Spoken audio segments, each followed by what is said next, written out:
Hello दोस्तों, अमन academy पे आपका स्वागत है, अभिनंदन है। एनसीईआरटी क्लास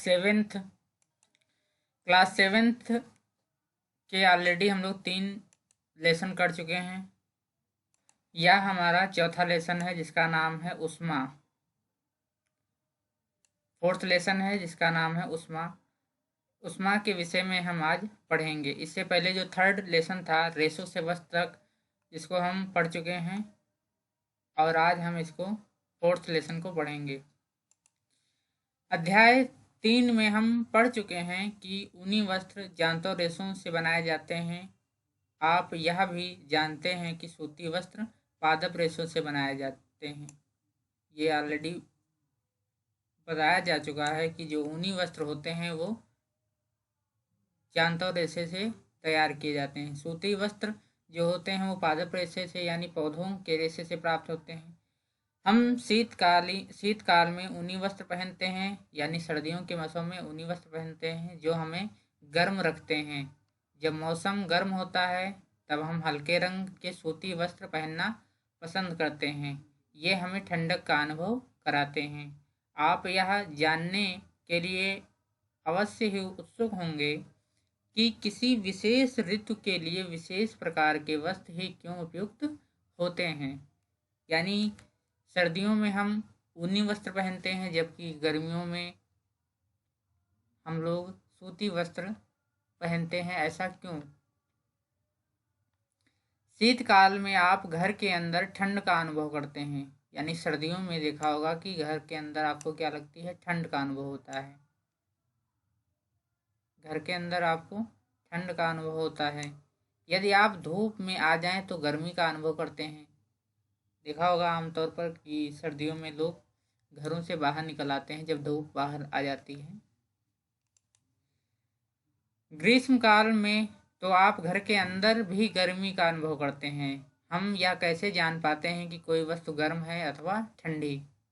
हम कैसे पता लगाते हैं कि कोई वस्तु कितनी गर्म अथवा कितनी ठंडी है? इस अध्याय में हम इसी प्रकार के कुछ प्रश्नों का उत्तर जानने का प्रयास करेंगे।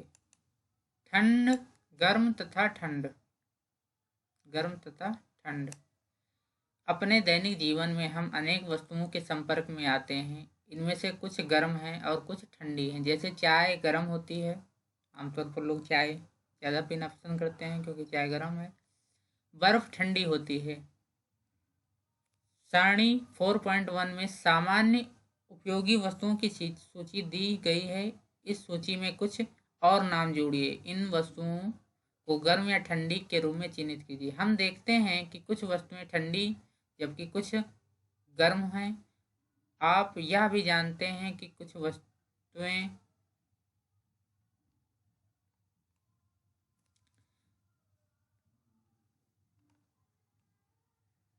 वस्तुएं दूसरी वस्तुओं की अपेक्षा अधिक गर्म होती हैं जबकि कुछ वस्तुएं दूसरों की अपेक्षा ठंडी होती हैं। देखा होगा कि कुछ वस्तुएं क्या होती हैं कि एक वस्तु गर्म है जबकि दूसरी वस्तु उससे ज़्यादा गर्म है। जैसे गुनगुना पानी लीजिए और एक बिल्कुल उबलता हुआ पानी लीजिए तो आपको पता चलेगा कि जो गुनगुना पानी है वो अपेक्षाकृत उबलते हुए पानी की अपेक्षा कम गर्म है, जबकि कुछ वस्तुएं दूसरों की अपेक्षा अधिक ठंडी होती हैं। हम कैसे ज्ञात करते हैं कि कोई वस्तु दूसरी वस्तु की अपेक्षा अधिक गर्म है? प्रायः हम इसका पता वस्तुओं को स्पर्श करके लगाते हैं, परंतु क्या हमारी स्पर्श इंद्रियां विश्वसनीय हैं? आइए ज्ञात करते हैं।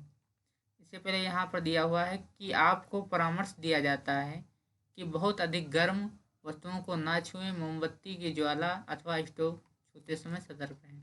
यहाँ पर एक सारणी भी दी हुई है।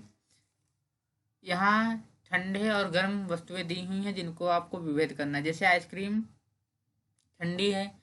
चाय के प्याले के रखी चम्मच तो आमतौर पर गुनगुनी या गर्म हो जाती है।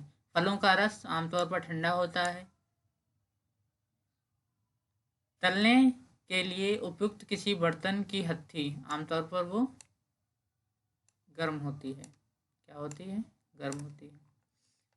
क्रियाकलाप यहाँ पर दिया हुआ है कि 3 पात्रों में पानी के ताप का अनुभव करना है आपको। यहाँ पर एक पात्र है ए, एक है बी और एक है सी। यहाँ पर आपको पता लगाना है कि क्या है। 3 पात्र अथवा बर्तन लीजिए। पात्र ए बी सी नामांकित कीजिए। पात्र ए में ठंडा पानी, इसमें ठंडा पानी है। ए में कैसा पानी है? ठंडा पानी है। जबकि बी में गर्म पानी लीजिए, इसमें गर्म पानी लीजिए। कुछ ठंडा और कुछ गर्म मिलाकर पात्र सी में रखिए। जो सी पात्र है इसमें ठंडा और गर्म मिलाकर दोनों रखे गए हैं। अब अपने बाएं हाथ को पात्र ए में तथा दाहिने हाथ को पात्र बी में डालिए। दोनों हाथों को 2 से 3 मिनट तक पानी पात्रों में डूबे रहने दीजिए। अब दोनों हाथों को एक साथ पात्र सी में डालिए, डुबोइए। क्या दोनों हाथों को एक जैसा अनुभव होता है? ये प्रक्रिया आप करके देख लीजिए, लेकिन पानी इतना गर्म नहीं होना चाहिए जिससे आपको नुकसान हो। तो यहाँ पर बताया गया है, सुनिश्चित कीजिए कि पानी इतना गर्म ना हो कि आपका हाथ जल जाए। अब बूझो क्या कहता है? बूझो कहता है कि मेरा बायां हाथ कहता है कि मग सी में पानी गर्म है। मेरा बायां हाथ कहता है, ये जरा समझने वाला पॉइंट है, इसको जरा समझ लीजिएगा। मेरा बायां हाथ कहता है कि मग सी में पानी गर्म है, और ये जो सी में कहता है बायां हाथ, ये बायां हाथ है और ये दायां हाथ है।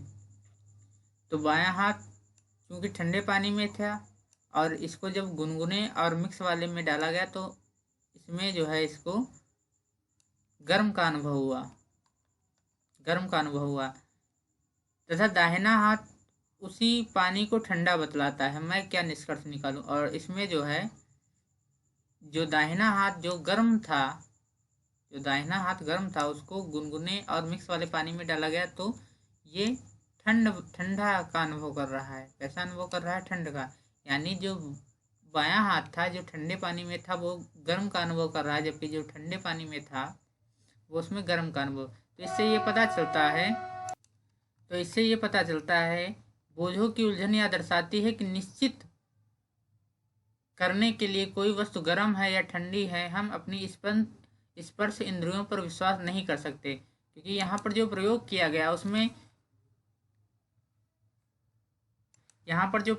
गया उसमें इंद्रियों से चेक नहीं हो रहा था, क्योंकि उसमें तो गुनगुना और मिक्स पानी था, लेकिन जबकि उसमें गलत दिखा रहा था।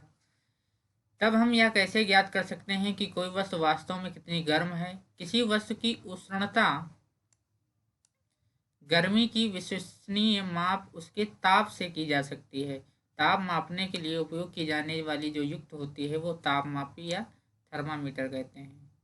तो यहाँ पर हम इम्पोर्टेंट पॉइंटों को हम नोट भी करते रहते हैं, जिस पर आपको विशेष ध्यान देना है कि ताप मापने वाली जो युक्ति होती है उसको हम तापमापी या थर्मामीटर कहते हैं।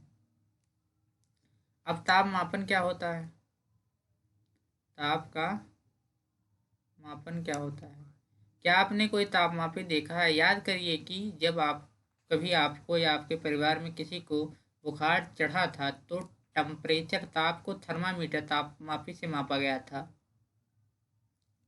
जिस तापमापी से हम अपने शरीर के ताप को मापते हैं उसे हम क्या कहते हैं? डॉक्टरी थर्मामीटर। ये भी आपको याद रखना है कि जो हमारे शरीर का ताप मापा जाता है उसको हम डॉक्टरी थर्मामीटर कहते हैं। किसी थर्मामीटर को अपने हाथ में पकड़िए तथा इसका ध्यानपूर्वक परीक्षण कीजिए। यदि आपके पास थर्मामीटर नहीं है तो आप अपने मित्र के साथ सम्मिलित हो जाएं। डॉक्टरी थर्मामीटर चित्र 4.2 में के अनुसार दिखाया गया है। यहाँ पर आप देख सकते हो, यहाँ पर ये डॉक्टरी थर्मामीटर का चित्र बना हुआ है।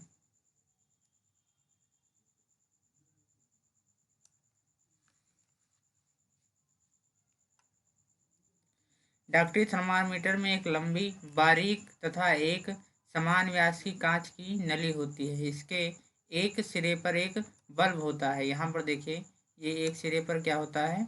बल्ब होता है। बल्ब में पारा भरा होता है। बल्ब के बाहर नली में पारे की एक पतली चमकीली धारी देखी जा सकती है। यहाँ पर देखिए, ये पतली चमकीली क्या है? धारी है। यहाँ पर ये बनाया हुआ गया है। यदि पारे की या धारी आपको दिखाई ना दे तो आप थर्मामीटर को थोड़ा सा घुमाइए जब तक कि आपको उसमें धारी दिखाई ना देने लगे। थर्मामीटर पर आपको ताप मापने का एक मापक्रम यानी स्केल भी दिखाई देगा।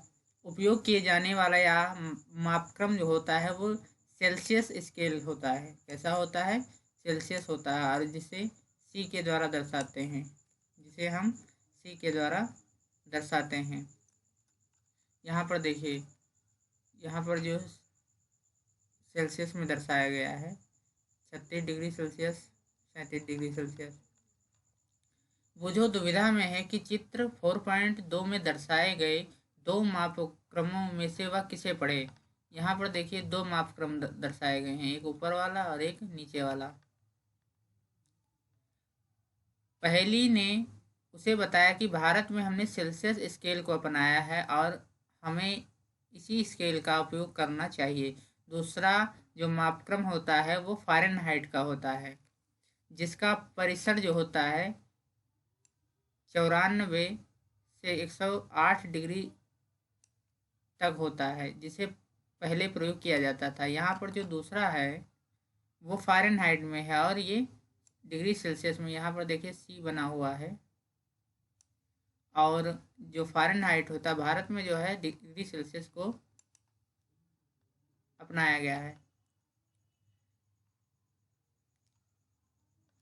डॉक्टरी थर्मामीटर में हम 35 डिग्री सेल्सियस लेकर 42 डिग्री सेल्सियस तक के ही ताप को माप सकते हैं। जो डॉक्टरी थर्मामीटर होता है आमतौर पर उसका जो ताप क्रम होता है, ताप मापने की जो सीमा होती है वो 35 डिग्री सेल्सियस से लेकर 42 डिग्री सेल्सियस तक होती है।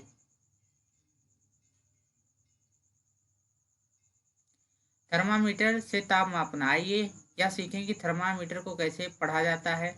सबसे पहले इसके किन्हीं दो क्रमागत एक के बाद एक बड़े चिन्हों द्वारा निरूपित ताप के अंतर को नोट कीजिए। इन दोनों चिन्हों के बीच भागों की संख्या छोटे चिन्हों द्वारा दर्शाए गए हैं को नोट कीजिए। मान लीजिए दो बड़े चिन्हों के बीच 1 डिग्री का अंतर है तथा इन चिन्हों के बीच 5 भाग हैं, तब इस छोटे भाग का मान 1/5 डिग्री सेल्सियस अर्थात 0.2 डिग्री सेल्सियस होता है। यहाँ पर आप चित्र में देख सकते हैं, यहाँ देख सकते हैं कि 37 और 38 डिग्री सेल्सियस के बीच जो है लगभग 5 अंक इसमें छोटे छोटे होते हैं, जिसको हम 1/5 द्वारा अर्थात 0.2 डिग्री सेल्सियस होता है। उपयोग करने से पहले थर्मामीटर को अच्छी प्रकार धो लीजिए। धोने के लिए किसी पूर्तिरोधी या रोगाणुरोधी घोल का उपयोग करना सुरक्षित रहता है। अब इसे अपने हाथ में कसकर पकड़िए और कुछ झटके दीजिए। झटके देने से पारे का तल नीचे आ जाता है। सुनिश्चित कीजिए कि यह 35 डिग्री सेल्सियस से नीचे आना चाहिए।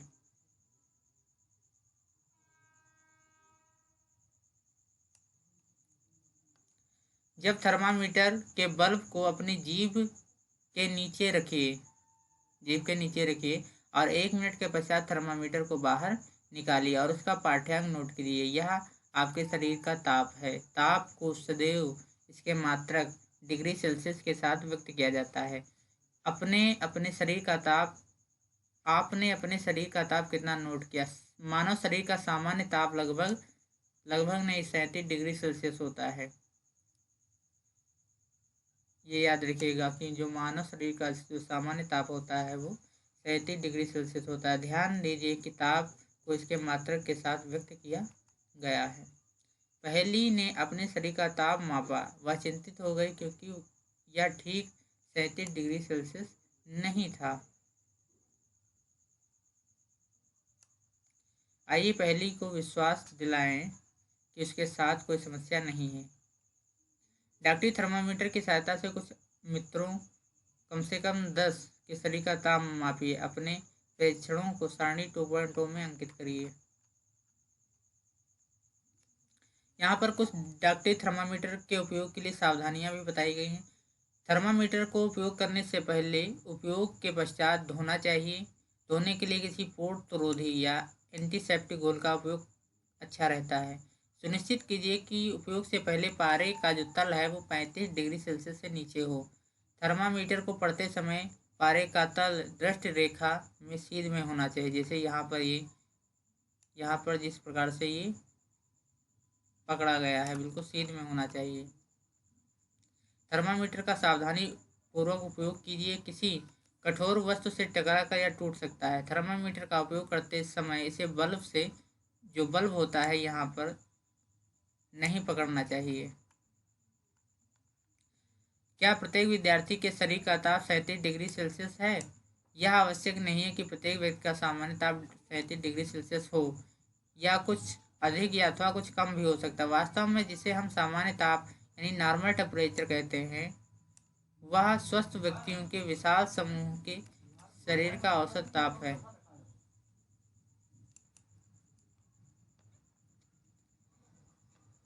बूझो के मस्तिष्क में एक नटखट विचार आया। वह डॉक्टरी थर्मामीटर से गर्म दूध का ताप मापना चाहता है। पहेली ने उसको ऐसा करने से रोक दिया। बूझो जो है वो ऐसे नटखट हरकत करना चाहता। चेतावनी: डॉक्टरी थर्मामीटर का उपयोग मानव शरीर का ताप मापने को छोड़कर किसी अन्य वस्तु का ताप मापने के लिए कभी मत कीजिए। थर्मामीटर को धूप अथवा आग के पास रखने से बचाइए। ऐसा करने से यह टूट सकता है। डॉक्टरी थर्मामीटर को केवल मानव शरीर का ताप मापने के लिए डिजाइन किया गया है। मानव शरीर का सामान्य ताप 35 डिग्री सेल्सियस से कम और 42 डिग्री सेल्सियस से ज़्यादा नहीं हो सकता। 35 डिग्री सेल्सियस से कम और 42 डिग्री सेल्सियस से ज़्यादा नहीं हो सकता। यही कारण है कि थर्मामीटर का जो परिसर होता है वो 35 डिग्री सेल्सियस से लेकर 42 डिग्री सेल्सियस होता है। अब प्रयोगशाला तापमापी, प्रयोगशाला थर्मामीटर कैसा होता है, पहले ये देख लीजिए। ये प्रयोगशाला थर्मामीटर है, इतना बड़ा। हम अन्य वस्तुओं के ताप कैसे मापते हैं? इसके लिए अन्य तापमापी काम में लाते हैं। ऐसा ही एक तापमापी प्रयोगशाला तापमापी है। आपके अध्यापक इस तापमापी को आपको दिखाएंगे। इसे ध्यान से देखिए तथा इसे माप सकने वाले अधिकतम या न्यूनतम ताप को नोट कीजिए। प्रयोगशाला तापमापी का जो परिसर होता है वो 10 डिग्री सेल्सियस से 110 डिग्री सेल्सियस होता है। ये भी याद रखिएगा, जो प्रयोगशाला तापमापी होता है इसका परिसर जो होता है ये कम से कम 10 डिग्री सेल्सियस ताप से लेकर और अधिकतम 110 डिग्री सेल्सियस के ताप को माप सकता है। जैसे आपने डॉक्टरी थर्मामीटर में किया था, ठीक उसी प्रकार इस तापमापी के भी किसी सबसे छोटे भाग द्वारा दर्शाए जाने वाले ताप का माप का मान ज्ञात कीजिए। तापमापी द्वारा दर्शाए गए ताप को ठीक पढ़ने के लिए ठीक उसी प्रकार तापमापी के किसी छोटे ताप को मापा जा सकता है। विभिन्न प्रयोजनों के लिए विभिन्न प्रकार के तापमापी उपयोग किए जाते हैं। मौसम की रिपोर्ट में दिए गए अधिकतम तथा न्यूनतम तापों की जानकारी देने के लिए अधिकतम न्यूनतम तापमापी का उपयोग किया जाता है। तो मौसम से संबंधित जो तापमान में परिवर्तन होते हैं उसको अधिकतम न्यूनतम तापमापी द्वारा मापा जाता है।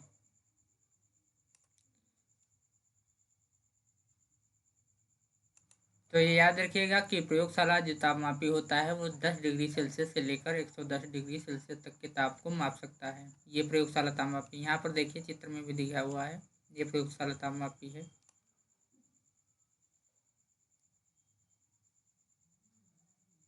ओके। प्रयोगशाला तापमापी द्वारा जल का ताप मापन। किसी बीकर अथवा मग में नल का थोड़ा सा जल लीजिए। तापमापी को जल में इस प्रकार डुबोइए कि उसका बल्ब तो जल में डूबा रहे, लेकिन वह बर्तन की तली अथवा दीवारों को स्पर्श न करे। तापमापी को जल में ऊर्ध्वाधर रखते हुए पारे की तल की गति को देखिए। अब तब तक प्रतीक्षा कीजिए कि जब तक कि नली में पारे का तल स्थिर न हो जाए। तापमापी का पाठ्यांक नोट कीजिए। इस समय जल का ताप है। कक्षा में विभिन्न विद्यार्थियों द्वारा मापे गए जल के ताप की तुलना कीजिए। क्या इन मापों में कुछ भिन्नताएं हैं? संभव कारणों पर चर्चा करें। प्रयोगशाला तापमापी का उपयोग करते समय डॉक्टरी थर्मामीटर का पाठ्यांक लेते समय बरती जाने वाली सभी सावधानियों के अतिरिक्त निम्नलिखित सावधानी भी बरती जानी चाहिए। तापमापी को ऊर्ध्वाधर रखना चाहिए, तिरछा नहीं, यानी तापमापी को हमेशा ऊर्ध्वाधर रखना चाहिए। तापमापी का बल्ब चारों ओर से उस पदार्थ से घिरा होना चाहिए जिसका ताप मापना है। बल्ब बर्तन की दीवारों से नहीं छूना चाहिए। ठीक है, जो ये बल्ब है, ये बल्ब जो होता है ये बर्तन की दीवारों से नहीं छूना चाहिए।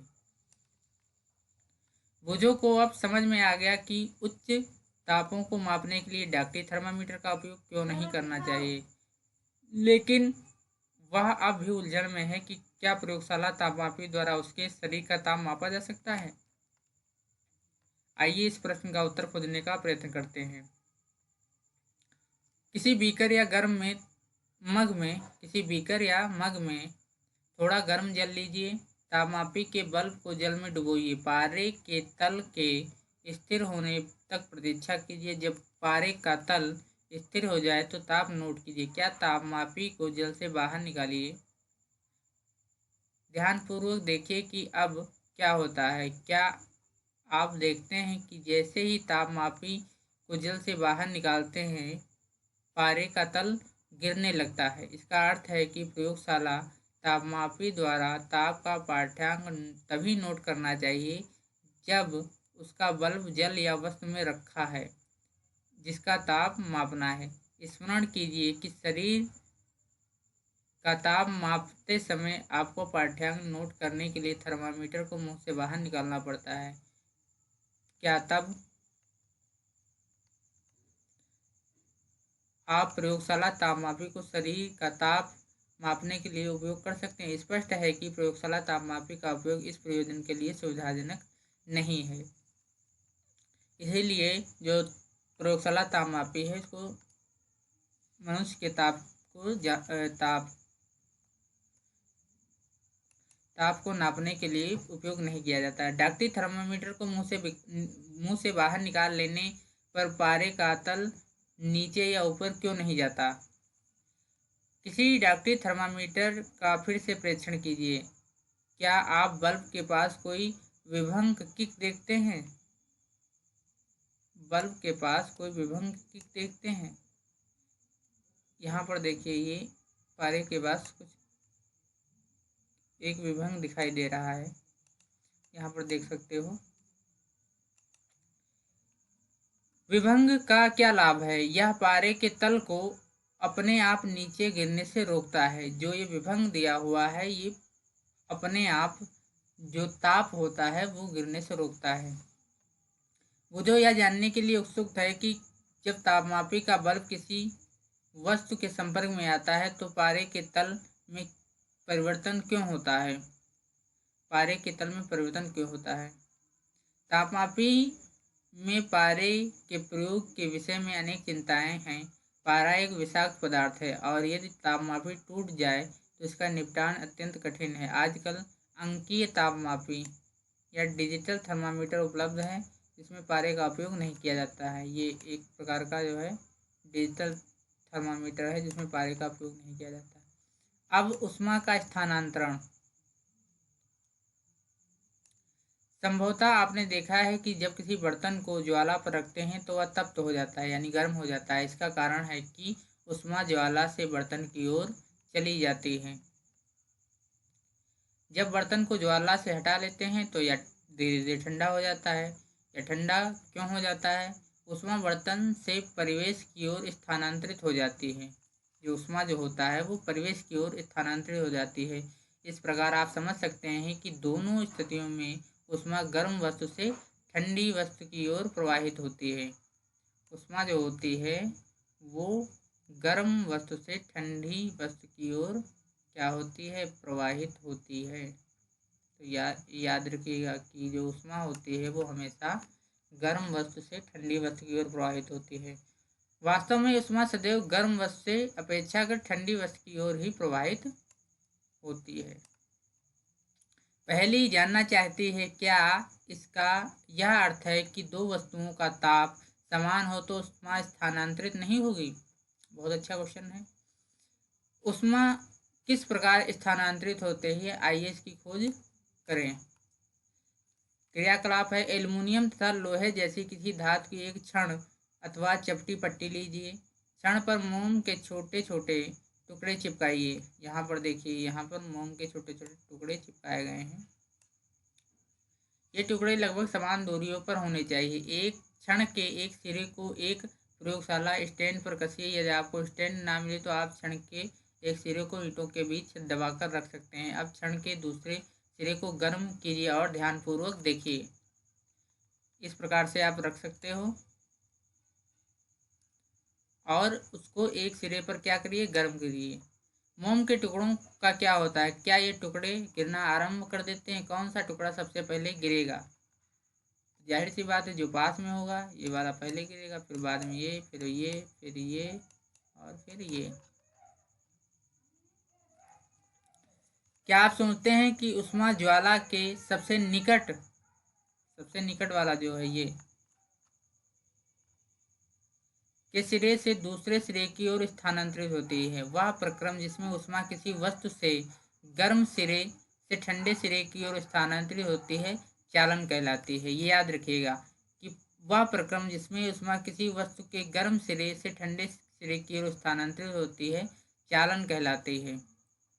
ठोसों में ऊष्मा का संचरण ऊष्मा प्रायः चालन के प्रक्रम द्वारा स्थानांतरित होती है। और ये भी याद रखिएगा कि जो ठोस में ऊष्मा का स्थानांतरण होता है वो चालन विधि द्वारा होता है। किसके द्वारा होता है? चालन विधि द्वारा। क्या सभी पदार्थों में ऊष्मा का चालन आसानी से हो जाता है? आपने अवश्य देखा होगा कि खाना पकाने के लिए उपयोग की जाने वाली धातु के बर्तन में प्लास्टिक या लकड़ी की हत्थी लगी होती है। क्या आप किसी तख्त बर्तन को हत्थी से पकड़कर बिना हाथ जलाए उठा सकते हैं? यहाँ पर क्रियाकलाप है किसी छोटे बर्तन या बीकर में गर्म पानी लीजिए। कुछ वस्तुएं जैसे इस्पात, स्टील की चम्मच, प्लास्टिक का स्केल, पेंसिल, विभाजनी यानी डिवाइडर एकत्र कीजिए। इन वस्तुओं के एक सिरे को गर्म पानी में डुबोइए। कुछ देर प्रतीक्षा करने के बाद उनके सिरे को छूकर देखिए और अपना परीक्षण इस प्रकार लिखिए। जो पदार्थ अपने से होकर ऊष्मा को आसानी से जाने देते हैं उसे ऊष्मा का चालक कहते हैं। क्या कहते हैं उसको? ऊष्मा का चालक। इसके उदाहरण है एल्युमिनियम, आयरन, लोहा, कॉपर, तांबा। जो पदार्थ अपने से होकर ऊष्मा को आसानी से जाने नहीं देते हैं उन्हें कुचालक कहते हैं। उन्हें हम क्या कहते हैं? कुचालक कहते हैं। जो ऊष्मा को आसानी से जाने देते हैं उन्हें हम क्या कहते हैं? ऊष्मा का चालक। जैसे एल्युमिनियम, लोहा और कॉपर। जबकि जो पदार्थ ऊष्मा को आसानी से जाने नहीं देते हैं उन्हें ऊष्मा का कुचालक कहते हैं। जैसे प्लास्टिक, लकड़ी। कुचालकों को ऊष्मारोधी भी कहते हैं। याद रखिएगा कि जो कुचालक होते हैं वो ऊष्मारोधी भी कहलाते हैं। तो यहाँ पर हम इतना ही रखते हैं और अगले लेसन में हम इसके पार्ट 2 को पढ़ेंगे। इसी प्रकार यह पूरी series NCERT science class 7th जारी रहेगी और सारे पाठों को पूरी तरीके से अच्छी तरीके से पढ़ाया जाएगा। आप हमारे चैनल को सब्सक्राइब कर सकते हैं। लाइक, शेयर, कमेंट करना ना भूलें। और हमारा वीडियो आपको कैसा लगा ये भी हमें कमेंट्स बॉक्स में ज़रूर लिख कर बताइएगा। धन्यवाद।